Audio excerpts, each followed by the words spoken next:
Oops, something happened. No, I think that was it. We went Oh, dark. I got think it. we're good.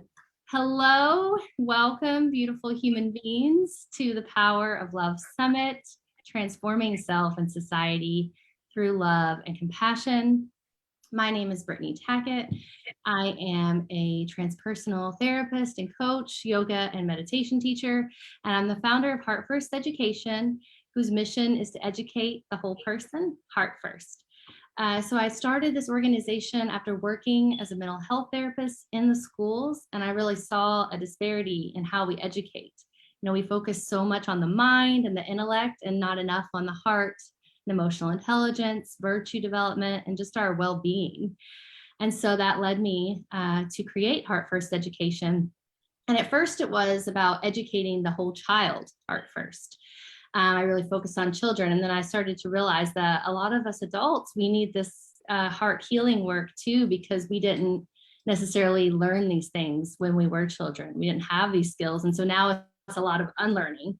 And my goal for future generations is that we don't have to do the unlearning. And so here we are at the Power of Love Summits. I really wanted to create this summit so that we could come together and have these conversations.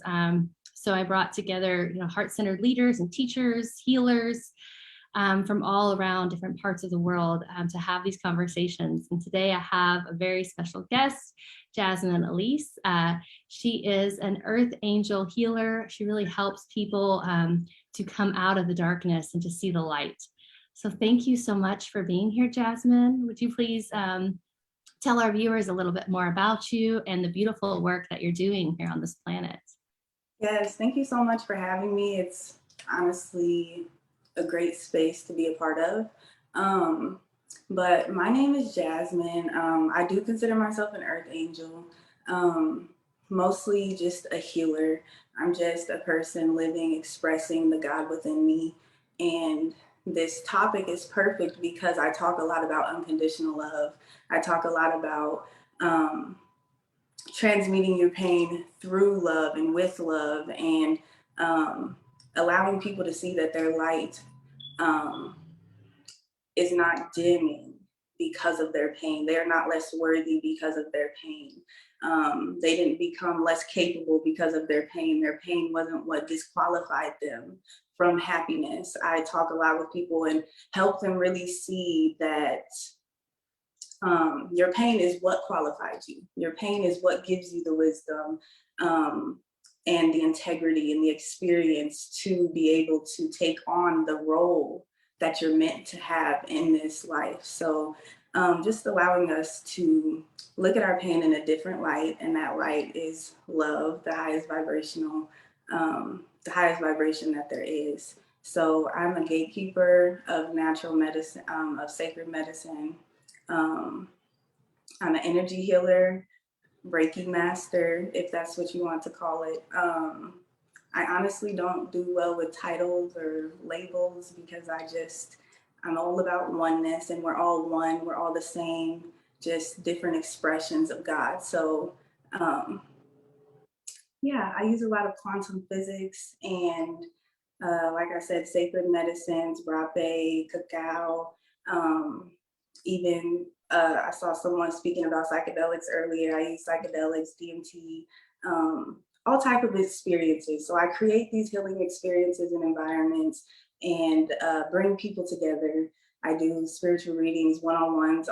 I pretty much do everything and almost anything that can help you in balancing your mind, body, and spirit, because I'll leave it there for now.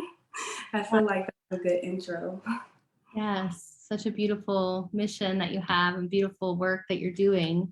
So when you say transmute your pain Yeah.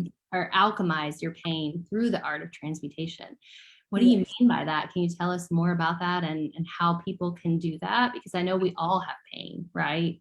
Right. Yeah. So in this lifetime, from a very young age, I've experienced almost every kind of pain that there is, um, like from sexual assault to torture to physical traumas. Like I've experienced everything, and when I used to let this I've never actually let it hold me down. Like I've always felt like there was a reason for it. There was a reason, and I meant to be and do something bigger. But at the same time, I used to convince myself that I had to keep this pain, and I was meant to go through this pain so that other people could live their life and so that other people could be happy. And there's a paradox to life. And I say this all the time, life is a paradox. Everything isn't just black and white. So, yes, I needed to go through this pain in order for other people to be able to be okay, but not because I needed to keep my pain, but because my pain and me going through these experiences, but most importantly, me healing through these experiences is what I'm going to be able to be and offer for this world. So I realized that my pain quite literally was connected to my mission on this planet. And when you look at your pain as if it happened to you, it's something that happened to you, and I'm the victim of this experience, then you always become the victim of your life.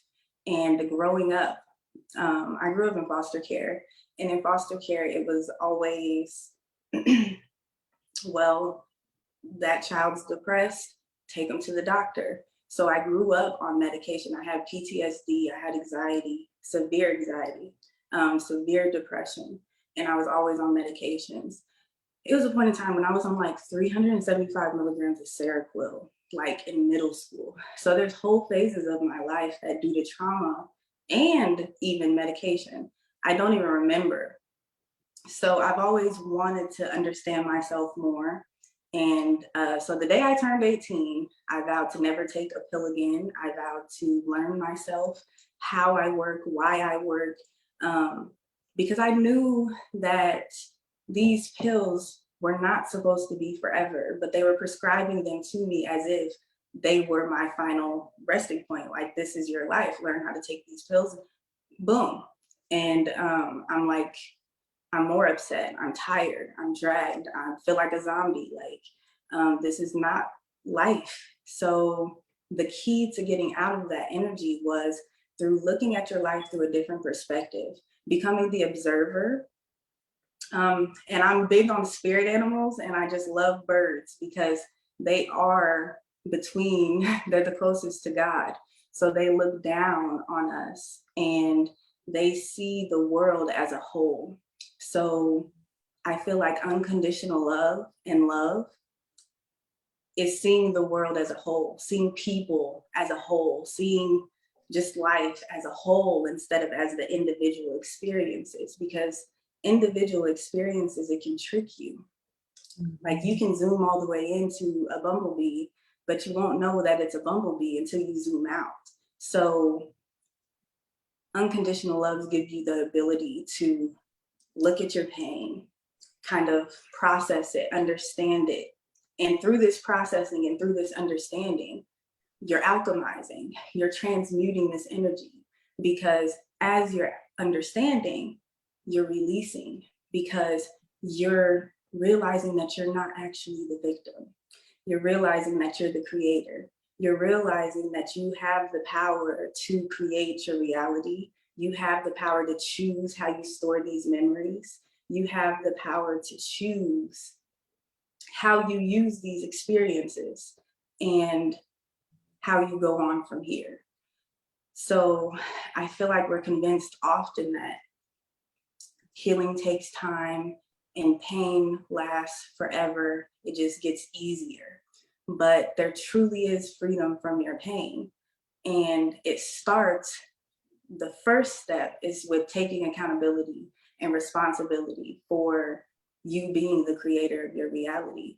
Because although things have happened to you, if that's how you want to say it, although things have happened for you, I consider everything happening for you.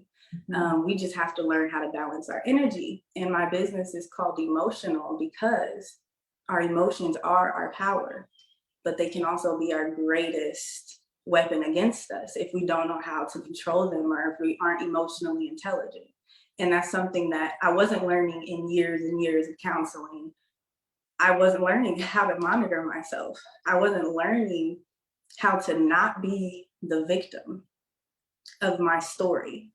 So with my work, I do a lot of work with reprogramming the subconscious mind and helping people change their perspectives on their lives. And now they can see that through the art of transmutation, and basically that states that energy, it can flow from a higher to a lower, perception, so that everything, it never goes away. So as the world thinks that it's pouring all of this negative energy into you, as these people think their pain that they're pouring into you, but you get to choose what you do with that energy. Yeah. So we can store it as our pain, as a victim, or we can begin to understand it and sit with it, process it, really feel it. And through that, it turns into power, it turns into light, it turns into love. And now we're more powerful than we ever started, but we just have to make our way. We have to make our way through the physical. And that's the same way God manifested himself into us. And in order to do that, he still had to sacrifice certain things about being an energy. He gets to feel all of life. We weren't promised a life of ease. We were promised a life. We were promised experience and growth. And so I feel like this idea that life should be easy and life should be pleasant all the time, and that God is light, God is everything. And it's through light that we're able to accept everything and accept all parts of ourselves, not just the light part of ourselves, accept the darkness, accept the shadows, accept the pain, and accept it with love. And with love, anything can become power and anything can be transmuted. So yeah, I feel like I could just keep going, but yeah, it's such a great topic. And when you had suggested that to me as your topic, I was like, yes, because just a week or so ago, in a talk that I was doing in my group, that was exactly what I had come to realize. I said, love has the power to really transmute anything. And no matter how deep the pain is, we can transmute it back to love.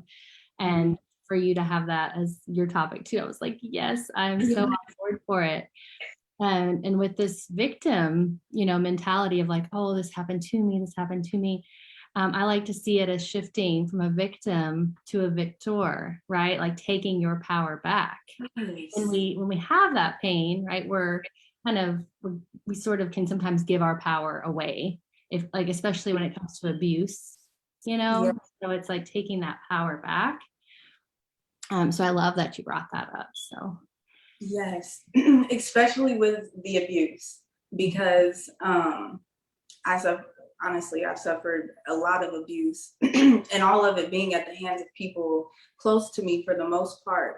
And it's always been a battle for a long time, especially when I was younger, not having hate for my birth mom, which is mainly where most of the abuse came from, but in my earlier years, but I grew to see her as a full person. So even till this day, there's no hate, there's no resentment there.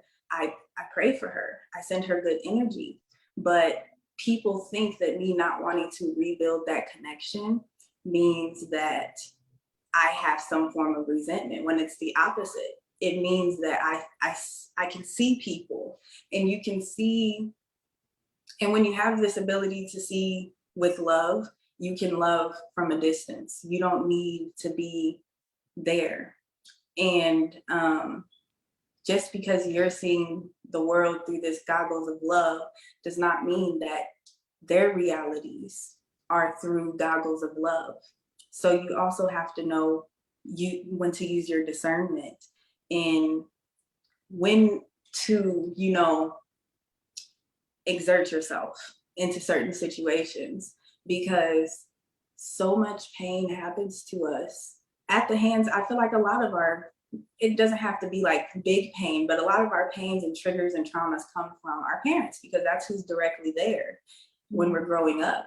And we have to stop seeing our parents as much as we want them to be, as superheroes, when they were just people, like living, and they were experiencing, and they were using the information that they had in the best way that they could at the time. And we have this idea that, oh, that was my mom, she should have been perfect, she should have had it right, she should have done it right. But it's just not the case. And we can remove ourselves from that victim mindset when we can understand the bigger picture. And I did that through quantum physics and honestly, like, beating myself with the facts. Like, when I was working on controlling my emotions, I would just tell myself, well, the law of attraction states this. Like, you're tripping, girl. Like, you were tripping, because it makes no sense for you to worry right now. But everything is energy. Everything is energy. Your thoughts are energy. Your emotions are energy. Everything is energy and has a frequency. Your thoughts and emotions, they can be measured. They can be calculated, which means that they affect your physical world, because nothing can be calculated or measured that doesn't affect the physical world. So the way I see it is your emotions. And then I want to say this, that love is a state of being. Love is not an emotion. Love is, it's not an emotion. Love is a state of being. Peace is a state of being. Happiness is a state of being. These things do not mean that things don't happen in life. These are how we process life. So love is for everyone. Emotions are temporary reactions to our environment, temporary reactions to something outside of us. But love is something that we are. So we need to embody the things and be the things that we want in our lives. And I grew up thinking love was outside of me, that material possessions, that people, or validation from people, these are the things that are going to give me love. And my grandma said something to me after I read her one of my love poems. She was like, I worried about you as a kid because you used to be so materialistic. Like, you were always worried about what people could do for you. And I thought about that because I'm not a materialistic person. So I'm like, that's what I thought love was. I experienced pain in such deep levels as a child. The only times I genuinely felt good were when I was being gifted something. So as I grew, I don't care what else you can do for me. I'm expecting pain. So what are you going to bring me to make me feel good? And that's kind of how I was processing it and how it came out to the world, and how, but this is what was going on inside of me. And so I talked about love is not outside of us. God is love. Yeah. God never left us. We think God is outside of us. And that's what society has us doing, this new age religion. We're searching outside of us for a savior, when he said, even in the book, that he's always been with us and he'll never leave us. But he's hidden deep in the shadows. He's hidden through, you have to be willing to dive into your heart. And in order to dive into your heart, you have to dive through the pain, through the darkness. And that's why unconditional love is just so powerful. Like, when you feel unconditional love and you become unconditional love, you feel God 24/7. And I'm literally vibrating right now. Like, I could literally cry right now because I just love everyone. Like, I love everyone and I want everyone to be able to experience this. Like, I remember when I literally cried for like 30 days straight because I'm like, I never felt good before. Like, I don't know what to do when I feel good. And we get so comfortable in our pain. Yeah. And we start to think that our pain is us. And our pain is not us. Our survival is us. The fact that we made it through is us. Our future is us. Our now is us. And I just don't want people to be stuck in identifying with their pain and their shortcomings. So my mission, honestly, is literally just to make sure everyone knows that they're not alone. Make sure everyone knows that even though we all experience our own pains and nobody's pain is worse than anyone's, we all experience it, and we should be open to helping each other, um, creating safe spaces like this for people to express and to find a home base, that's safe for emotion, that's safe for our souls. Because it's not always that people don't want to express their soul. Sometimes it's that it's simply not safe, and our souls won't come out. Our hearts won't come out if the environment isn't set. So more spaces like this will, it's the transition. It's the transition that we need. It's the energy that we need. So I'm really grateful to be a part of this. And yeah. Yeah, I'm so happy that you're here too. And I think what you said about people holding on to the pain or like identifying with it, I think that happens a lot. And so I'm wondering if you have any words of wisdom, like for our viewers that might be watching that feel maybe stuck in that cycle or stuck in their pain. How can we open our heart more to love? How can we find that healing? Like, where is a good starting place for maybe someone who's brand new to doing any of this work? Okay, so the first thing, okay,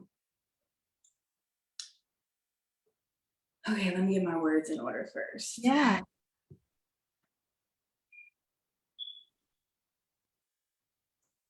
For not identifying with the pain. So I think one of the main keys is learning to decipher between your ego mind and your spirit, your earthly body and your spirit. And I talk a lot about how we're multidimensional beings. We're not just one personality having this experience. We are a soul, we have a mental body, and we have a mental and emotional body, and we have a spiritual body. Well, that's our soul, but then we have, you know what I'm saying, mind, body, and spirit. And we're all of these dimensions, and it's all of these parts of us living within. Our earthly body connected to the physical world, connected to what we can see and touch and tangible things, which means our ego mind it's very easy for our ego mind to take over in this dense reality when our souls are not dense at all. So this is why it takes maintenance in order for your soul to be present. So I think the first key is deciphering between learning your voices. So if you think about it in your head, there's always that one voice that has a problem for every solution. And then there's that voice that's always got the solutions and it's always can see the bright side. But the problem is over time, we've convinced ourselves that this loud egoic voice is us. Mm-hmm. We started identifying with our vessel and not our spirit. So the key, and it's a transition process, but it's starting to hear that voices. And the first key is, okay, something is telling me this can't work out, but something is telling me it can't work in. So the first step is having that mindfulness. I hear you, ego, and I hear you, spirit. So now you hear. So now at least you know that's my ego talking. That's my spirit talking. And now it's just slowly working on pushing yourself in the way of your spirit. So every time you choose spirit over ego, you're slowly pushing the ego to the back burner. And then the ego will never be gone. But the goal, ego is just supposed to be a tool. It's just a tool to come out when it's time to set boundaries, when it's time to be physical, things like that. When it's time to feel, have emotions. Another way to decipher your ego and your spirit is anytime you're offended throughout your day, or anytime you're feeling some type of way, that's a physical experience. Your earthly body experiences all of this. Your soul knows nothing but love and light. And that's why we're manifested into these bodies, because they wanted to feel more, experience everything. So if you're feeling an emotion other than love and light, then that's your earthly body and your ego mind. So the key to stopping to identifying with your pain and these earthly experiences is no longer identifying with your ego and starting to identify with your spirit, because your spirit understands that you're having an earthly experience. And your spirit knows that these experiences were put here for you to learn from them and not to break you. And honestly, my spiritual warriors, the more you have been through, the more powerful you are. You have so much power within you. And when they said that God chooses his strongest warriors for the greatest battle, they were not playing. Like, this is a real thing. So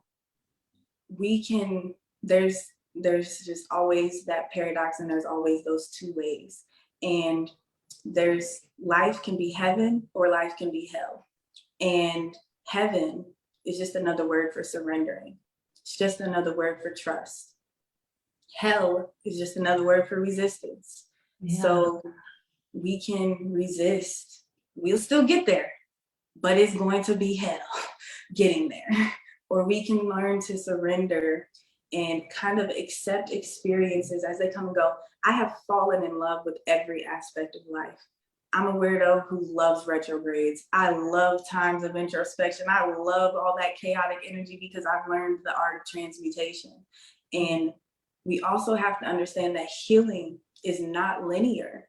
Like, I feel like sometimes when we start a healing journey, we think, oh, I'm gonna be feeling good. Like, oh no, you're gonna be feeling good.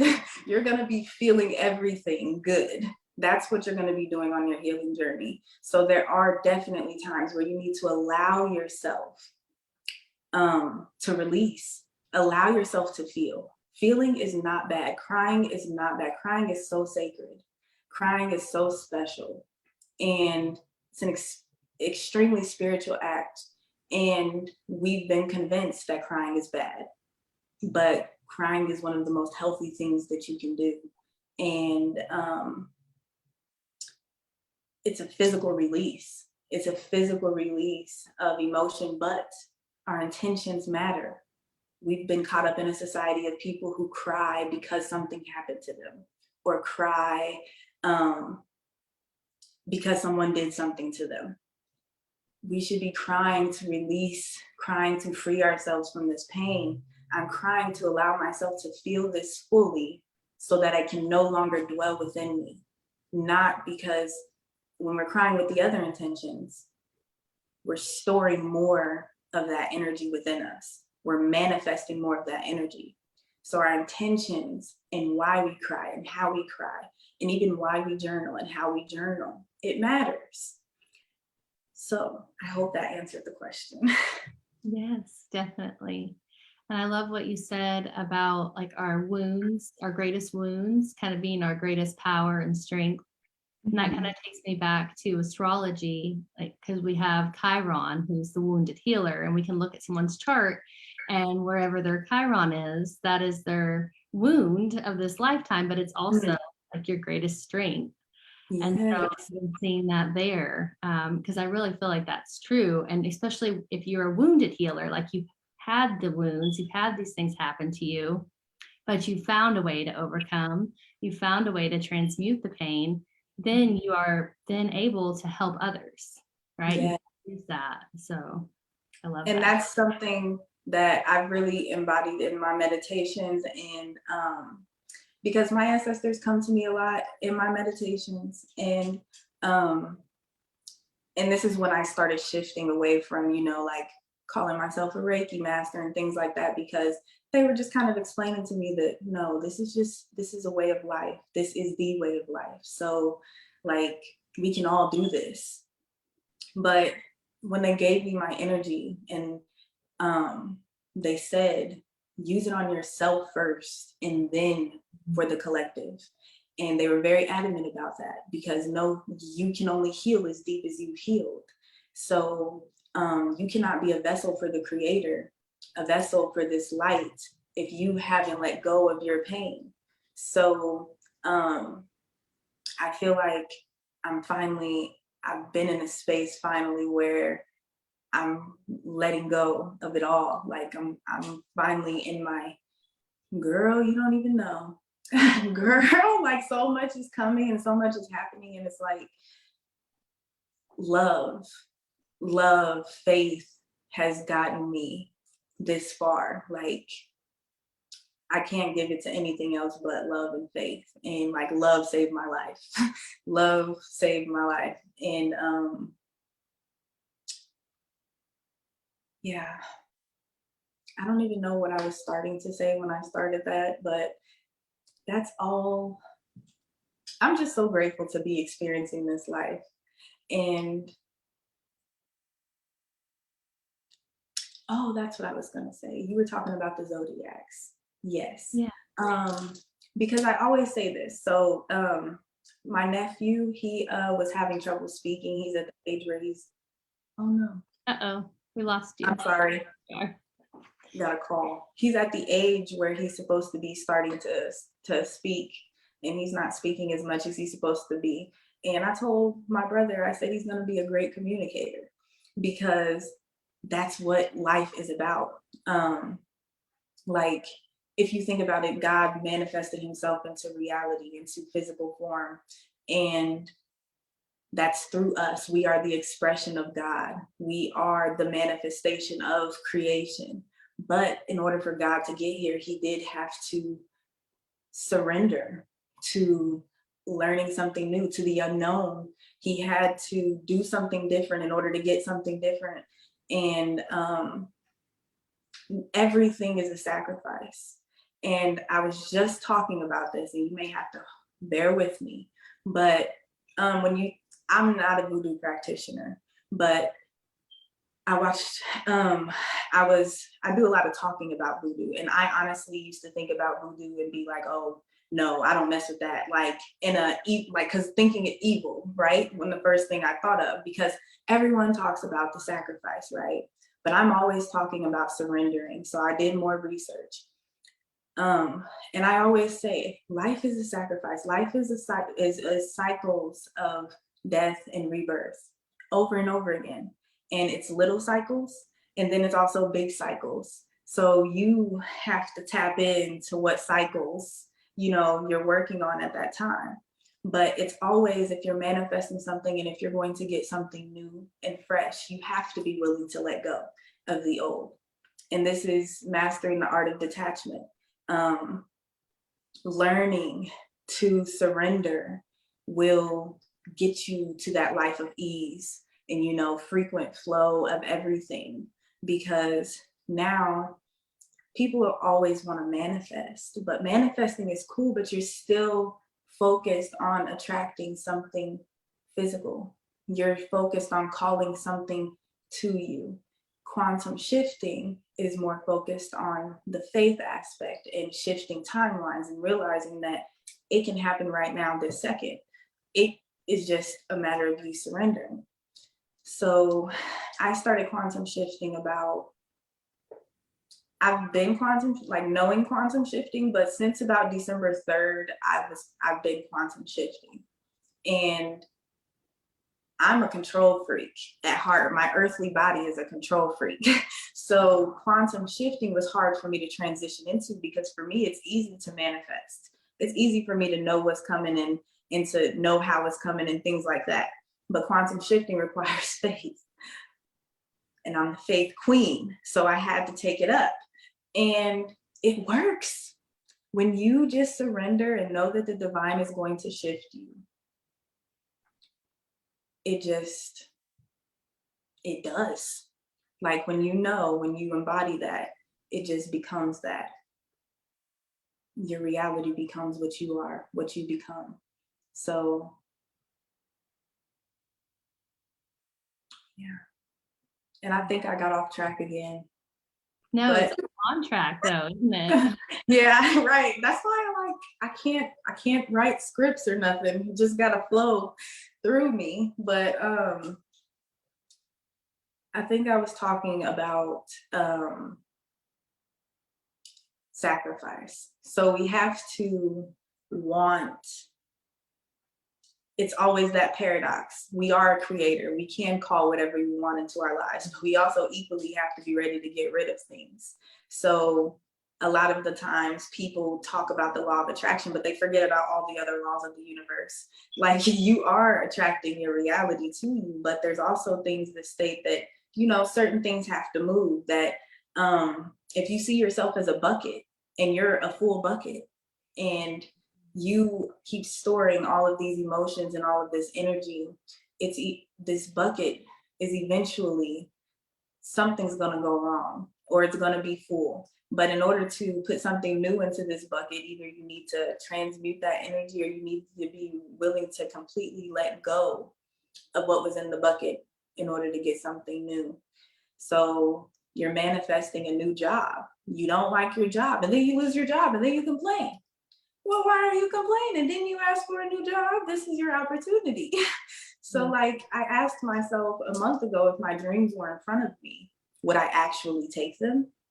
Because we manifest a lot of things, but we don't actually take the opportunities that would get us to it.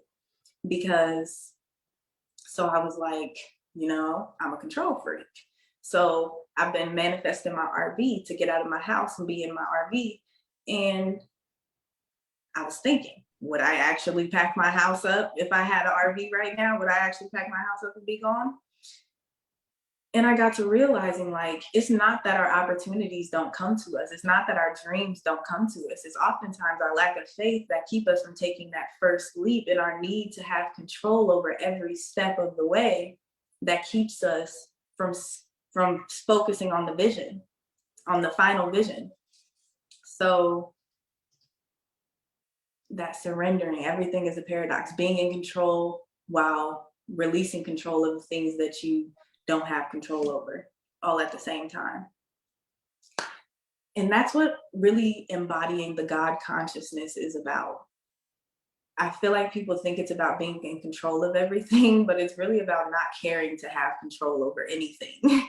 And when you don't, oops,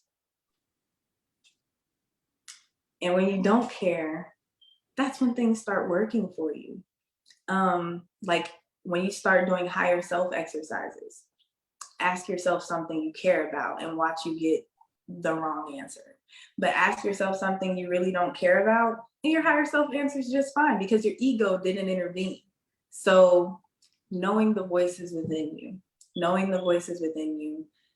realizing that you are this vessel, you are not this vessel, you are this spirit within.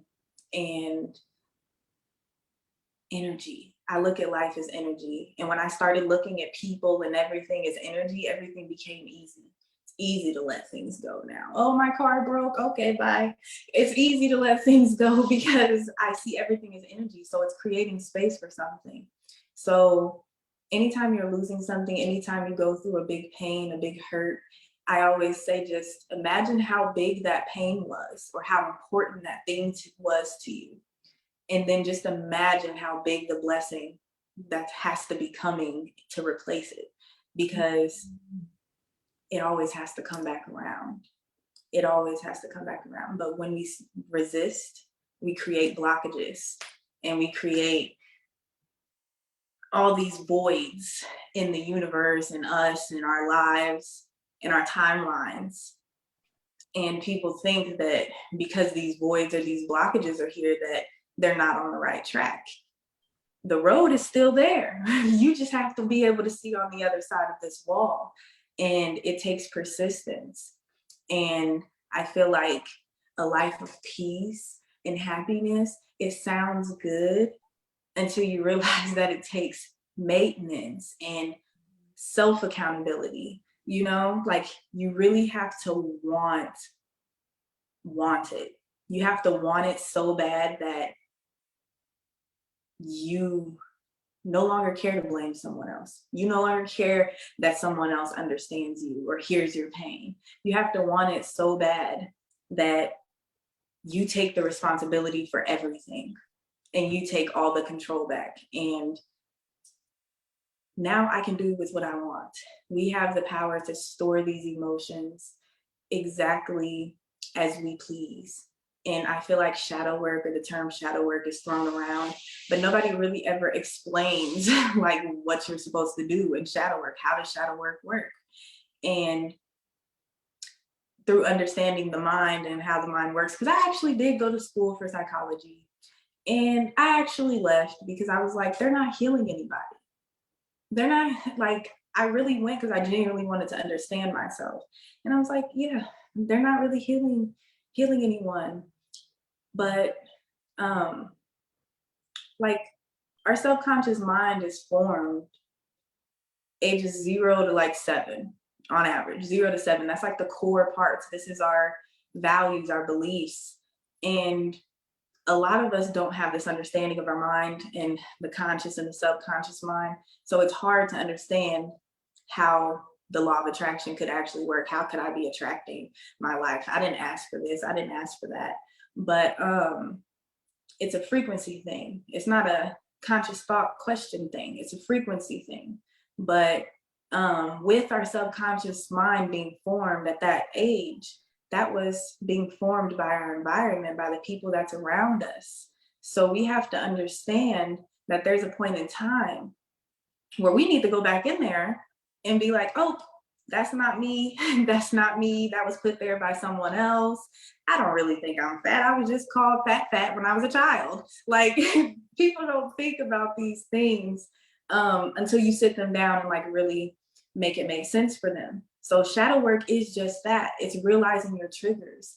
It's realizing that your triggers are not the world's fault, and you taking responsibility and healing that trigger instead of trying to have control over the world, because you'll go crazy trying to control the world. So we can control us. And Sadhguru said it so well. He was like, anger doesn't happen to you. Nobody gave you anger. You chose it. You chose it. And someone did something and you chose to become angry. And if you don't like it inside of you, you don't have to let it dwell inside of you. You get to choose and control what goes on in here. So why allow anything that you don't want in your vessel? So really starting to understand that it is our control. And it is sometimes hard to be peaceful state of being, in this reality. Sometimes it's hard, but it's discipline and it's a practice. It's a working. It's not something that's perfect. And shadow work is something that's constant and it's in the moment. It's when I'm triggered, I'm going to address it. How many times have you really been able to just sit down and journal, like off dome, all of your deepest triggers? Like, you can't. You really can't. So no real shadow work can take place in your, journaling sessions. But the real work is done when you're in the present moment, when you can hold yourself accountable. And nobody can hold you accountable but you. I can tell you everything, but until you get in that moment and you're in that experience and you choose different, that's what shadow work is. It's that real reprogramming, that real change in perspective and perception. And when you do that, you become the narrator again, and now you're back in control. Yeah. Such good stuff. Thank you so much, Jasmine, for being here and for sharing wisdom with us. Thank you so much for having me. This is great. I could talk to you all day, girl. Like, I really could, because we got to do this again sometime. Really, we just got to do it again sometime, because I got so much more I could say. There's so much more we could talk about, but is it time for me to wrap it up? We have about 10 minutes until the next call. So if you have something that you want to share to, leave our viewers with. Yeah. Do that. Get my words together. Mm,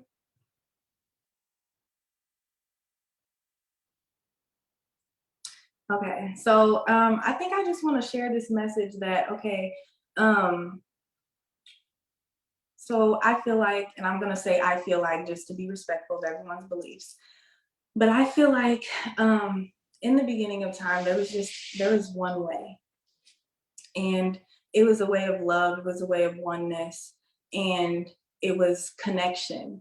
And we all understood um, as above, so below, as within, so without. And we all had this respect and this reverence for life as a whole, and this gratitude um, that just kind of ran deep within us. And Native American culture, we call it the ancient ways or the old ways. And it's been called many things all around the world, but it's all the same. And I think if we grow to look for the the connection and everything, and understand that God is everything, even the person even the person struggling, even the person that stole from the store, even the person that killed someone or hurt someone, whatever. We're all God, and we're expressions of God. And if those people didn't exist, God wouldn't be getting his full expression. So it's our job to be a light in our lives and be a light for others, and to be a guide, not a judge, to be a guide and a helping hand to everyone. And when we can open our hearts and see people with our hearts, and view the world with this eye and not these eyes, um, hear with our souls, then we can shift into a more conscious space and planet as a whole. Because as we heal, we are healing the earth, and the earth is healing through us, because we are the earth. We are the sky, we are the stars. Um, I also want to hit on accepting all of our darknesses, accepting all of ourselves, because all of you deserves love. Not just the parts that made all the right decisions. All of you deserves love. All of you deserves acknowledgement, and all of you deserves forgiveness. So give that to yourself. The same love and compassion that you give to the world, give it to yourself and turn it within each day, because there's nothing that we can do for the world if our cup isn't full. So fill yourself up first, love yourself fully, and then that love will it will shine out into the world. So unconditional love is for all beings, it's for all people, all things. And with no conditions means that no one has to do anything. No one has to embody any characteristic. Nobody has to become any person or have any career to be loved, to deserve that love. We were born with the right to love. We were born with the right to happiness and life. And this breath that's running through us is so sacred.